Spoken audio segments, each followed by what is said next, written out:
Sardinha vai se tornar o principal responsável por escancarar todos os podres de Maria de Fátima, num escândalo que vai deixar a elite carioca de queixo caído. A vilã, já bem entrosada com a família Reutemann, será surpreendida por uma reviravolta que não apenas colocará sua reputação em xeque, como também colocará em risco o noivado com Afonso, filho de Odete Reutemann. Tudo começará de maneira aparentemente casual, numa tarde em que Sardinha sairá para resolver pendências da Tomorrow e verá, ao longe, Maria de Fátima e Afonso saindo juntos de carro. O casal, rindo despreocupado, estará a caminho de uma entrevista que a vilã dará para um programa especial sobre mulheres influentes no mercado de moda e beleza. O evento será promovido como parte de uma ação beneficente e acontecerá às vésperas do casamento dos dois, que já é comentado entre os colunistas sociais. A imagem da entrevista seria para consolidar Fátima como uma nova dama da alta sociedade carioca. O que ninguém esperava era que Sardinha, extremamente atento e ainda com muito rancor guardado por tudo que Maria de Fátima fizera com Solange, começasse a ligar os pontos. Afinal, ele a conheceu quando ela chegou ao Rio sem um tostão no bolso, desamparada, alegando ter sido vítima de um passado cruel. E foi dentro da casa de Solange que ela começou sua escalada, primeiro como hóspede, depois como amiga e, por fim, como algoz. Solange, ingênua, confiou nela, ofereceu teto, apoio, emprego e até indicou seu nome para oportunidades dentro da Tomorrow, sem imaginar que estava abrindo a porta para uma cobra venenosa. Movido por esse passado recente e pela indignação ao vê-la agora posando de influente e refinada, Sardinha começará a juntar provas. No mesmo dia da entrevista, ele procurará um velho amigo que trabalha com investigação particular e contratará seus serviços para seguir Maria de Fátima discretamente. O detetive experiente vasculhará o passado da vilã desde os tempos em Foz do Iguaçu e descobrirá podres que nem mesmo Sardinha desconfiava. Entre eles, a forma como ela enganou a própria mãe, Raquel Acioli, vendendo a casa da família sem o consentimento da matriarca, fugindo com o dinheiro para o Rio com o objetivo de ascender socialmente a qualquer custo. Ao mesmo tempo, Sardinha começará a montar um dossiê completo. Vai reunir prints de e-mails, cópias de documentos, gravações antigas, inclusive depoimentos de pessoas que foram enganadas por Maria de Fátima ao longo de sua trajetória. O objetivo não será apenas entregar tudo à imprensa, será muito mais do que isso.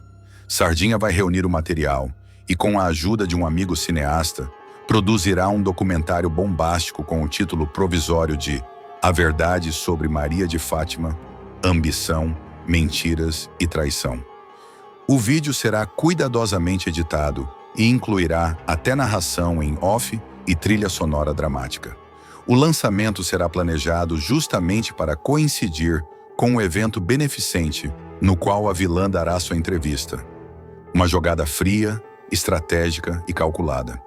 Quando o dia do evento chegar, tudo estará preparado. O local será um centro de convenções luxuoso em Ipanema, decorado com flores brancas, lustres de cristal e tapete vermelho. Figuras importantes da sociedade, da política e da imprensa estarão presentes. Afonso, orgulhoso, caminhará com Maria de Fátima pelo salão, enquanto Odete Reutemann cumprimentará os convidados com sua habitual altivez. A vilã, com um vestido prata deslumbrante, sorrirá para as câmeras e não fará ideia do que está prestes a acontecer.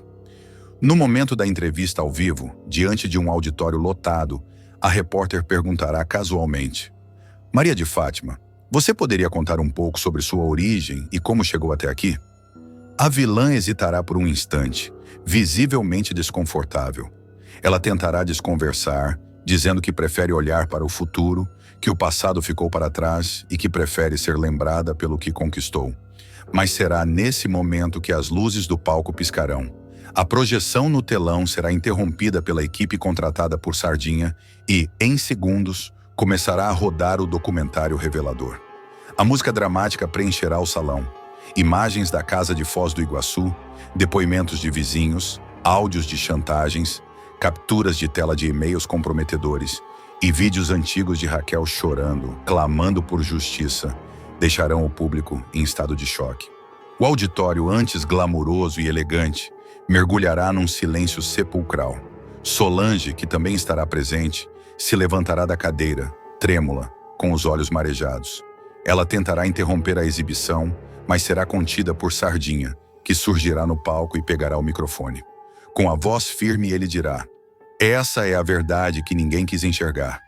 Essa é a mulher que destruiu vidas, enganou a própria mãe e usou todos ao seu redor como degraus para sua ascensão. Hoje, a farsa acaba. Maria de Fátima entrará em pânico. Tentará desligar os monitores, gritará com a produção, mas será tarde demais. A imagem de mulher elegante e sofisticada que ela tentou construir ruirá diante de todos. Afonso ficará paralisado, visivelmente chocado. Em sua mente, flashes do passado recente surgirão. As incoerências nos relatos de Fátima, as brigas com a mãe, os olhares suspeitos de Solange. Ele não precisará de muito tempo para perceber que foi manipulado o tempo inteiro. A partir daquele momento, Afonso se afastará da vilã. Passará a ignorar seus telefonemas, cancelará os compromissos com ela e pedirá um tempo para pensar. Maria de Fátima, tomada pela raiva, decidirá confrontar Sardinha pessoalmente. Ela irá até a casa dele no mesmo dia, batendo na porta com fúria. Ao abrir, Sardinha dará de cara com a vilã transtornada. Os olhos vermelhos, os cabelos desgrenhados, sem maquiagem. Ela gritará: como você teve coragem? Você destruiu minha vida. Mas Sardinha não se intimidará. Com um sorriso cínico, ele responderá: eu só mostrei quem você realmente é. Quem destruiu sua vida foi você mesma. A discussão será acalorada. Sardinha relembrará cada uma das atitudes sórdidas da vilã. Falará da ingratidão com Solange, da crueldade com a mãe, dos planos para tirar Solange da Tomorrow, das mentiras para conquistar Afonso, da aliança com Odete Roitman e até da tentativa de envenenar Solange tempos atrás. A cada palavra, Maria de Fátima será humilhada. Ela tentará manter a pose, mas não conseguirá. Sardinha, implacável, continuará despejando verdades. Você achou que podia enganar o mundo inteiro, mas sempre tem alguém que enxerga além da aparência. Num momento de fúria e desequilíbrio, Maria de Fátima tentará ir embora rapidamente. Ao descer as escadas da casa de Sardinha, escorregará num degrau molhado.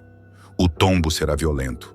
Ela rolará até o chão, batendo com as costas e a cabeça. Sardinha chamará uma ambulância imediatamente e o socorro não demorará a chegar. No hospital, após exames detalhados, os médicos darão o diagnóstico: lesão na coluna. Maria de Fátima terá que usar cadeira de rodas por tempo indeterminado. O acidente marcará mais uma virada na vida da vilã. Incapacitada temporariamente, abandonada por Afonso e desprezada pela alta sociedade, ela ficará isolada num quarto do hospital, remoendo a humilhação pública e jurando vingança contra Sardinha. Sua mente começará a arquitetar novos planos, mas agora limitada por seu estado físico e emocional. A dor no corpo se misturará ao ódio crescente, e suas noites passarão a ser povoadas por sonhos de retaliação. Solange, mesmo chocada com tudo, decidirá visitar Maria de Fátima no hospital, mas não por compaixão, e sim para deixar claro que ela não conseguirá tudo o que quer, e nem perdão pelo que fez. A conversa entre as duas será tensa, e Maria de Fátima tentará se vitimizar. Mas Solange não se deixará levar. Com firmeza dirá: você cavou sua própria cova. Eu só vim aqui para dizer que agora quem está no controle sou eu. E você não vai levantar dessa cadeira para se reerguer nas minhas costas, como fez da primeira vez. Odete Roitman, por sua vez, se manterá fria. Não oferecerá ajuda à vilã e ainda chamará a queda de Maria de Fátima de natural seleção social. Com isso, a vilã ficará cada vez mais sozinha, cercada apenas por enfermeiros e uma enfermeira designada pelo plano de saúde. Nenhuma visita, nenhum gesto de carinho. Odete Roitman, a mulher mais temida da novela, vai levar uma surra moral e até física de uma personagem que ninguém imaginava. Acostumada a humilhar, mandar e desmerecer quem cruza seu caminho, a poderosa vai se dar muito mal ao tentar atacar a médica da própria filha. O que começa como uma visita arrogante termina em gritos, puxão de cabelo, tapa na cara e uma humilhação pública daquelas que nem mesmo Odete conseguirá apagar da memória. Antes de continuar, clique no botão de gostei, se inscreva no canal e comente se você quer ver Odete Roitman apanhando na novela. O episódio acontecerá quando a poderosa invadir o consultório da doutora Ana, psiquiatra responsável pelo acompanhamento de Heleninha, e protagonizar uma cena repleta de tensões, ofensas e agressões. A vilã chegará ao local sem avisar, em uma manhã de quarta-feira, com os nervos à flor da pele. Visivelmente alterada, Odete empurrará a porta do consultório, interrompendo uma sessão que havia acabado de terminar. Sem sequer pedir licença, ela invadirá o espaço de maneira autoritária e sentará, encarando a médica, com seu olhar gelado e calculista. A Heleninha bebeu ontem. Ela deve ter comentado com você. Quer dizer, eu espero, né? Swingará Odete com tom sarcástico e acusador, lançando olhares cortantes enquanto tira as luvas de couro, como se estivesse diante de uma serviçal. A doutora Ana, acostumada a lidar com surtos, crises emocionais e familiares disfuncionais, manterá a calma.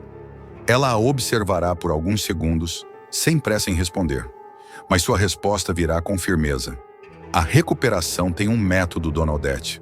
Eu não sou o método, e atualmente ficar limpa não é prioridade da Helena. E claramente, nem da família. A frase acertará Odete como uma pedrada. A empresária se inclinará sobre a mesa, a mão tremendo com a voz firme, mas carregada de desprezo. Você está insinuando que eu sou responsável pelas recaídas da minha filha? Que tipo de médica é você? Ana se levantará com elegância, caminhando até a estante atrás da mesa e retirando uma ficha. Sem levantar o tom, dirá: o tratamento é voluntário. Ninguém pode curar uma pessoa que não quer ser curada. E ninguém melhora quando vive cercado por manipulações. A fala será a gota d'água para Odete, que perderá o controle. Tentar me culpar não vai resolver a sua incompetência, querida. Disparará, com veneno escorrendo na entonação. A terapeuta, pela primeira vez, mostrará um leve tremor nas mãos, mas não recuará. Senhora, não existe conduta profissional que me obrigue a ser insultada. Acho melhor a senhora ir para casa, dirá com os olhos fixos na mulher que tantas vezes humilhou pessoas com um simples movimento de sobrancelhas. Mas Odete, provocada, se aproximará demais, apontando o dedo no rosto da médica. Você não tem ideia com quem está lidando. Eu sou Odete Roitman, sussurrará com desprezo. Nesse momento, em uma reviravolta que ninguém esperava, a doutora Ana, visivelmente incomodada, tentará manter a compostura, mas perderá o controle por alguns segundos. Ela segurará o braço de Odete com firmeza e dirá: saia, agora. Odete a empurrará, e então, num ato explosivo, a médica revidará com um tapa. Um tapa estalado, direto, seco, seguido por um puxão de cabelo inesperado. As duas se atracarão rapidamente, mas serão separadas pela assistente da doutora, que ouvirá o tumulto e entrará apressada na sala. Ela me agrediu, berrará Odete, tentando recompor os cabelos bagunçados. Essa mulher não tem condições de exercer a profissão. Chega! A senhora entrou sem permissão, invadiu meu local de trabalho e me ofendeu desde o primeiro minuto. Vá embora antes que eu chame a polícia, retrucará Ana, agora com o tom autoritário que tanto incomoda Odete. É nesse exato instante que a porta se abrirá novamente, revelando a silhueta de Heleninha. A jovem, pálida, trêmula, olhar perplexo, observa a mãe no centro do caos. Mãe, o que é que você está fazendo aqui? Zerênia pergunta sem acreditar no que está vendo. Odete, ainda se recompondo, aponta o dedo para a médica e tenta inverter a narrativa. Vim tirar satisfações sobre o péssimo atendimento dessa mulher desequilibrada. A culpa é dela se você voltou a beber. Heleninha, sentindo o chão sumir sob os pés, balança a cabeça lentamente. Não, você não fez isso. Você veio até aqui para humilhar a única pessoa que tem me ajudado de verdade. Eu vim porque me preocupo com você. Essa mulher está te destruindo, Heleninha, responderá Odete, já elevando o tom de voz, deixando escapar lágrimas que ela tentará conter, mas que não serão de tristeza, e sim de pura frustração por ter perdido o controle da situação. Você sempre foi boa em destruir os outros. Acha que amor é controle, que cuidado é vigilância. Mas é só veneno, mãe. Só veneno, dirá Heleninha, com os olhos marejados, caminhando até a doutora Ana e ficando ao lado dela como um ato de resistência. Odete tentará insistir, mas a filha a interromperá com um grito. Vá embora! Você não tem o direito de vir aqui! O silêncio tomará conta da sala por alguns segundos. Odete encarará a filha como se estivesse diante de uma desconhecida. Por trás da elegância, do casaco de grife e da maquiagem impecável, surgirá uma expressão de incredulidade e uma ferida que ela jamais admitirá em voz alta. Mas antes de deixar o local, virará para a médica e soltará mais uma de suas pérolas. Você ainda vai se arrepender de ter me tratado assim. A doutora não responderá. Heleninha, por outro lado, a conduzirá até a porta com passos firmes e olhos ardendo de fúria. Você não tem mais domínio sobre mim, mãe. Acabou. Lá fora, os olhares de pacientes na recepção acompanharão a saída da socialite, que passará como uma tempestade pela sala, ignorando todos, com o salto estalando no piso frio e a bolsa balançando no braço. Um retrato de soberba ferida. Enquanto isso, dentro da sala, Heleninha desabará em prantos nos braços da médica. Ana não dirá nada, apenas a acolherá em silêncio, permitindo que a dor saia sem precisar ser explicada. Mais tarde, a notícia do escândalo chegará aos ouvidos de Ivan, que ficará perplexo. O executivo ligará para Heleninha e marcará um encontro, decidido a não permitir que Odete destrua ainda mais a vida da filha. A tensão entre mãe e filha, agora mais evidente do que nunca, promete se transformar em um novo ponto de virada. Mas antes disso, Heleninha ainda terá de enfrentar os próprios demônios internos, revisitados após o confronto com a mãe. Ela se trancará em seu quarto naquela noite, recordando momentos da infância e tentando entender em que momento tudo se rompeu. Do outro lado da cidade, Odete estará sentada em sua poltrona favorita, diante da lareira da mansão. Com um copo de conhaque na mão e o olhar perdido no fogo, ela murmura. Ninguém escorraça Odete Reutemann. Ninguém. Na manhã seguinte, o clima entre Heleninha e a doutora Ana será de cumplicidade. A paciente chegará mais cedo ao consultório, carregando consigo uma sacola com flores simples, colhidas no jardim da mansão. Desculpa pela minha mãe, dirá, com um sorriso tímido. A médica aceitará o gesto com serenidade e responderá. Você não tem culpa dos atos dela, Heleninha, mas tem o poder de decidir o que fazer com a sua vida agora.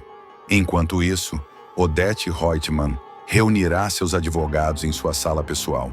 Com os braços cruzados, a postura rígida e a voz firme, ela exigirá uma investigação sobre a conduta da terapeuta, ameaçando acionar o Conselho Regional de Medicina. Essa mulher ultrapassou todos os limites. Precisa ser punida, dirá com um olhar que queima de ódio ferido. Do outro lado da cidade, Ivan marcará um jantar com Heleninha. O objetivo será apoiá-la emocionalmente e buscar um novo caminho para recomeçarem. Ao vê-la mais serena, ele sorrirá. Você parece mais forte. E ela responderá com um brilho nos olhos. Talvez porque pela primeira vez eu tenha dito não à minha mãe. A tensão, no entanto, se espalhará pela família Reutemann. Afonso ficará sabendo do escândalo e enfrentará a mãe em uma discussão acalorada. Você está perdendo a sua filha, mãe. E tudo por causa do seu ego, disparará, sem medo. Odete, irritada, mandará que ele saia da sua frente. Mas o abalo ficará evidente. Nos corredores da TCA, boatos sobre o episódio começarão a circular. Funcionários comentarão baixinho o tapa, o puxão de cabelo e o escândalo envolvendo a temida Odete. Alguns rirão discretamente, outros se espantarão com a coragem da psiquiatra. Marco Aurélio, ao saber do acontecido, soltará uma de suas tiradas ácidas. Odete Reutemann, derrubada no grito por uma doutora de jaleco branco. Isso eu queria ter visto. Raquel viverá a maior de todas as decepções em Vale Tudo, ao descobrir que sua própria filha, Maria de Fátima, foi a responsável pelo golpe que destruiu seu relacionamento com Ivan e manchou para sempre sua confiança naqueles que mais amava. O choque virá como uma avalanche, arrastando todas as certezas de Raquel, que se verá diante da verdade mais cruel. A filha a traiu por ambição. Uma traição fria, calculada, executada sem remorso, sem qualquer resquício de amor ou gratidão. Antes de continuar, clique no botão de gostei, Se inscreva no canal e comente de qual cidade você assiste a novela. Tudo começará quando Raquel, movida pela intuição e por pequenos indícios, começará a refazer os passos de Fátima na noite do desaparecimento dos dólares. Fragmentos de conversas, olhares suspeitos, ligações silenciosas. A mãe começará a ligar os pontos com uma precisão cirúrgica. Será numa tarde silenciosa, ao revisar os papéis guardados na gaveta da escrivaninha. Determinada a confrontar a verdade, Raquel seguirá os passos da filha até um restaurante luxuoso, onde flagrará, com os próprios olhos, Maria de Fátima aos beijos com César. O impacto será avassalador. Aquilo não era só um caso, era uma aliança, um pacto sujo entre dois golpistas. A fúria tomará conta de Raquel, que com o coração em frangalhos, decidirá armar o flagra definitivo. No dia seguinte, ao voltar para casa, Raquel não disfarçará a tensão. Ela chamará Fátima para uma conversa, com a voz trêmula e o olhar carregado. Ao fechar a porta, mostrará uma foto dos dois amantes no restaurante. "Você quer me explicar o que é isso?" perguntará com a voz embargada. Fátima, em um primeiro momento, tentará negar, fingindo indignação. Mas, encurralada pelas provas, soltará a verdade com desdém. "E daí? Acontece que $1 milhão não é tanto dinheiro assim, mãe." A confissão cairá como uma bomba. Raquel sentirá o mundo desmoronar sob seus pés. "Você destruiu a minha vida", berrará com os olhos marejados. A filha, impassível, continuará com sua defesa calculada. "Eu gosto do Afonso, sim, mas você queria que eu me apaixonasse por um pobretão? Ele é lindo, inteligente e bilionário." Me poupe a cada palavra da filha. Raquel será consumida por uma revolta que já não caberá mais no corpo. O rosto da empresária se transformará em dor, raiva e incredulidade. "Você é um monstro, uma víbora que eu criei com o leite do meu suor", gritará. E no auge de sua revolta, Raquel perderá o controle completamente. Com os olhos tomados por lágrimas e raiva, ela arrancará o cinto da cintura e avançará sobre a filha. Os gritos ecoarão por toda a casa. Maria de Fátima tentará se esquivar, mas Raquel não medirá forças. "Você vai aprender o que é respeito, sua miserável", dirá, enquanto desferirá os primeiros golpes. As chibatadas acertarão as costas, os braços e as pernas da vilã, que berrará de dor e tentará se defender em vão. No auge do surto, Raquel empurrará a filha contra a parede, onde uma moldura se despregará e a cortará no rosto. O sangue escorrerá pela bochecha de Fátima, marcando-a para sempre. "Agora você vai carregar no rosto a marca da vergonha", gritará Raquel, enquanto lágrimas de fúria escorrem de seus olhos. A surra deixará Fátima em estado de choque. Marcada, ferida e completamente fora de si, a jovem se levantará com dificuldade e gritará: "Você é louca! Está fora de si!" Raquel, então, vociferará a sua maldição, com a voz trêmula e poderosa. "Você pode enganar o mundo inteiro. Pode até achar que venceu. Mas um dia vai cair, Maria de Fátima. E nesse dia, não vai ter ninguém do teu lado. Nem Odete Reutemann, nem César, nem ninguém. Vai ser só você e o peso da tua ambição." A cena será cortante. Sem pensar duas vezes, Raquel abrirá a porta da casa e apontará para fora, com o dedo em riste. "Fora da minha casa, fora da minha vida. Você morreu para mim." Fátima, ainda atordoada, arrastará a mala e sairá cambaleando, coberta de hematomas, com o rosto cortado e o orgulho em frangalhos. Na calçada, ela encontrará César esperando em um carro estacionado à distância. Ao entrar no veículo, sentirá a ardência dos ferimentos e o gosto amargo da derrota. Ele tentará confortá-la, mas ouvirá apenas o desabafo rancoroso. "Aquela mulher me rogou uma praga. E o pior é que eu tô sentindo que essa praga vai me perseguir pro resto da vida." Enquanto isso, dentro da casa, Raquel desabará no chão da sala, tomada por soluços incontroláveis. A surra não trouxe alívio. A dor da traição de um filho era algo que nenhuma mãe jamais conseguiria superar completamente. Ela segurará o retrato antigo da filha ainda criança e, entre lágrimas, repetirá: "Onde foi que eu errei?" A cena ganhará força com a chegada de Ivan, que encontrará Raquel em prantos. Sem saber do ocorrido, Ele a abraçará e pedirá explicações. Mas Raquel, ainda tomada pelo desespero, apenas dirá: ela matou tudo o que existia de bom dentro de mim, Ivan. Tudo. A partir daquele momento, Maria de Fátima começará a viver uma verdadeira via crucis. Mesmo insistindo em manter as aparências e seguir adiante com o casamento, seu rosto ferido e sua instabilidade emocional não passarão despercebidos. Afonso começará a desconfiar da futura esposa. Em seu íntimo, ele sentirá que algo não está certo. Fátima tentará justificar os machucados dizendo que sofreu um acidente doméstico, mas a versão será mal contada. Os criados da casa começarão a cochichar pelos corredores.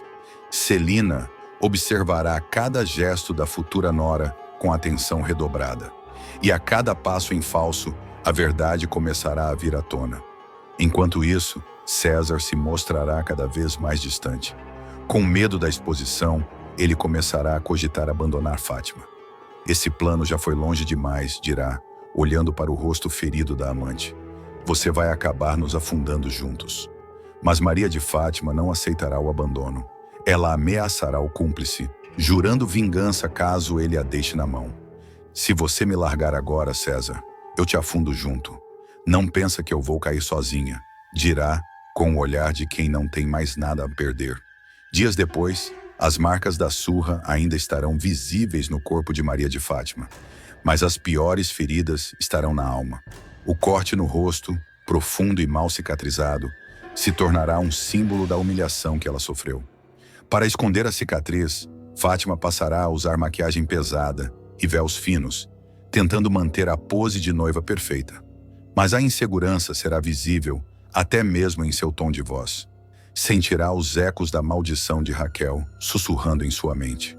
Enquanto isso, a vila inteira comentará a surra. Os vizinhos se dividirão entre os que condenam a atitude de Raquel e os que a compreendem. Odete Reutemann, ao saber do escândalo, visitará Maria de Fátima pessoalmente.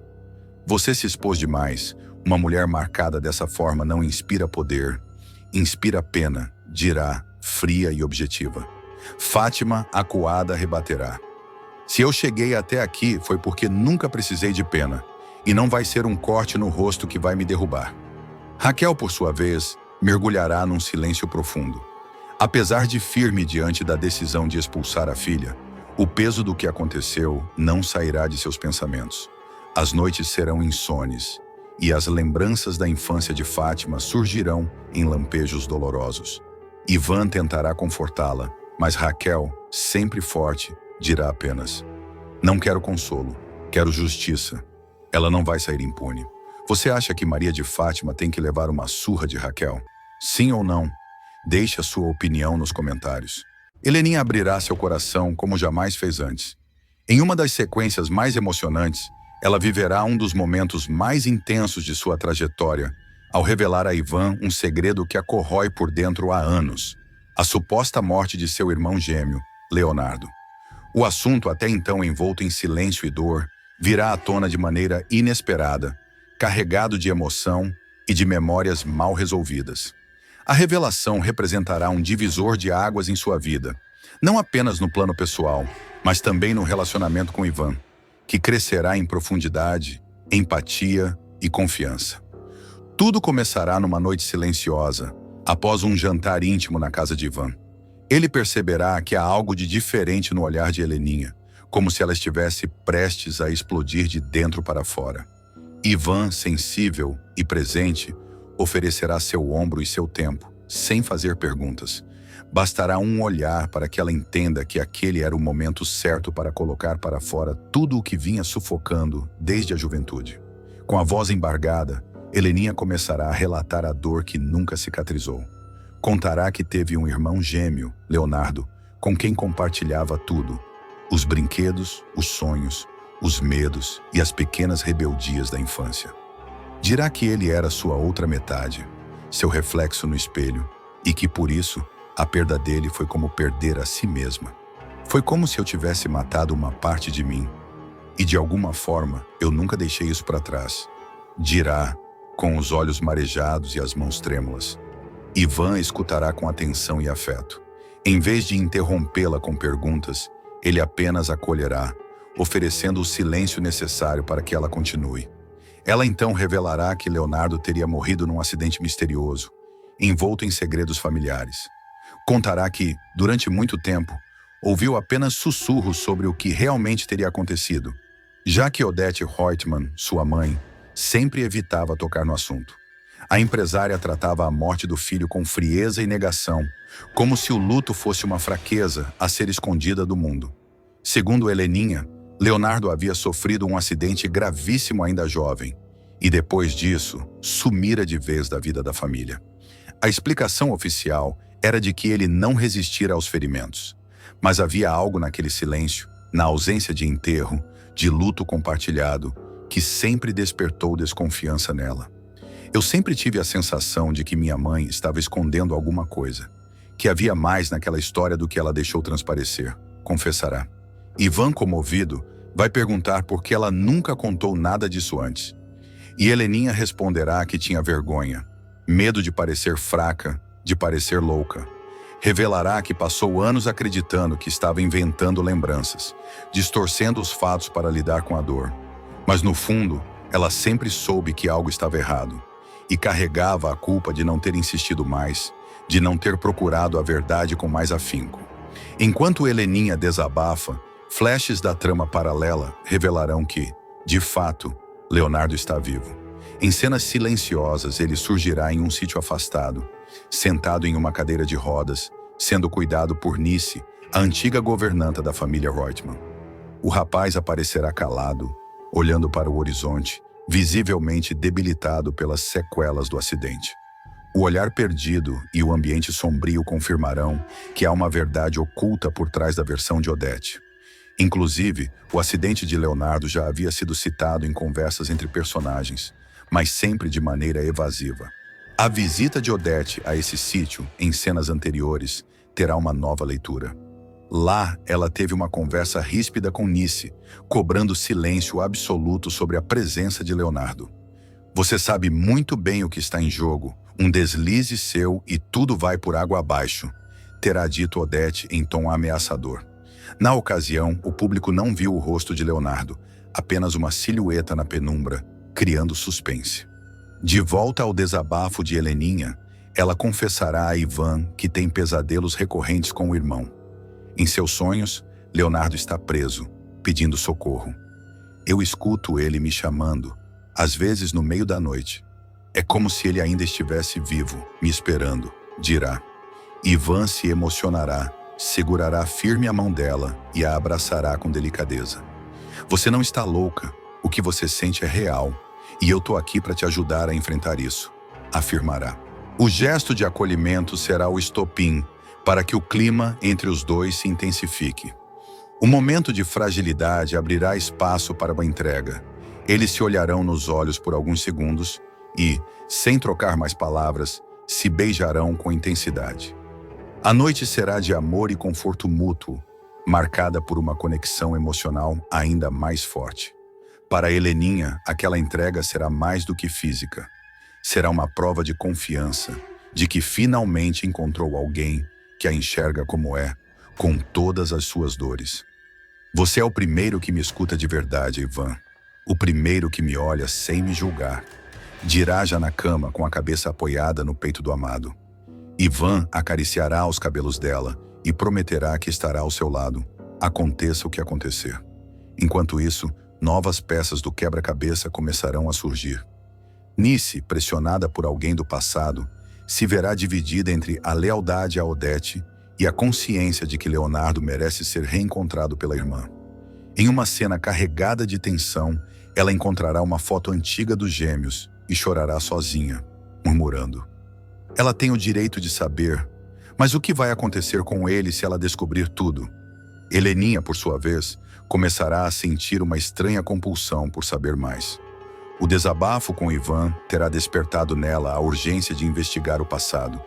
Ela vasculhará fotos antigas, cartas, documentos esquecidos e, num momento de coragem, cogitará confrontar a própria mãe. Ivan, mesmo cauteloso, incentivará a amada a buscar a verdade. Talvez seja a hora de você saber o que realmente aconteceu naquela época. E se tiver algo escondido, nós vamos descobrir juntos. Enquanto isso, Odete continuará com sua fachada de mulher fria e controladora, mas começará a dar sinais de incômodo com o crescente envolvimento de Heleninha com Ivan. A empresária perceberá que o genro não é manipulável e tem o poder de despertar em sua filha a coragem necessária para encarar o passado. Em uma conversa com Celina, deixará escapar seu desconforto. Esse rapaz pode se tornar um problema. Está dando a Heleninha ideias. Está mexendo onde não devia. Em paralelo, Heleninha terá um novo pesadelo, desta vez mais nítido. Ela verá Leonardo num quarto escuro, murmurando seu nome com voz fraca, pedindo que ela o encontre. Acordará suando frio, ofegante. Ivan a abraçará e pedirá que ela confie na própria intuição. Seu coração está te dizendo alguma coisa. A gente vai seguir isso juntos. A partir daí, Heleninha começará a montar o quebra-cabeça com pequenos detalhes. O sítio que Odete visitava com frequência. A ausência de registros sobre o enterro do irmão. Os silêncios estranhos da governanta. A forma como Odete evitava qualquer menção ao nome de Leonardo. Tudo começará a se alinhar como uma sombra que lentamente revela sua origem. E a revelação não tardará a estremecer os alicerces da família Reutemann.